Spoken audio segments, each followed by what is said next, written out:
रामकृष्ण हरी. श्री तुकाराम महाराज गाथा भाष्य अभंग 478.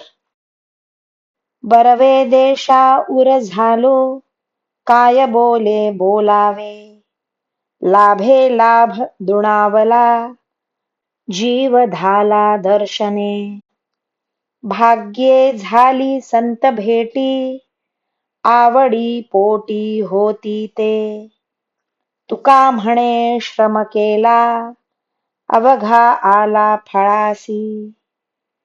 मी आता चांगलाच श्रीमंत झालो आहे, हे शब्दाने काय सांगावे, कारण ते बोलण्याच्या पलीकडचे आहे. प्रथम मनुष्य देहाचा लाभ झाला म्हणून हरीचा लाभ झाला आणि संतांचे दर्शन झाले म्हणून जीव तृप्त झाला आहे. मोठ्या भाग्यानेच संतांची भेट झाली व पुष्कळ दिवसांपासून मनात जी इच्छा होती ती आज सफल झाली. तुकाराम महाराज म्हणतात, आतापर्यंत मी जे तीर्थव्रतादी साधनांचे श्रम केले ते आज संत दर्शनामुळे सफळ झाले आहेत. रामकृष्ण हरी. श्री कृष्ण अर्पणमस्तु.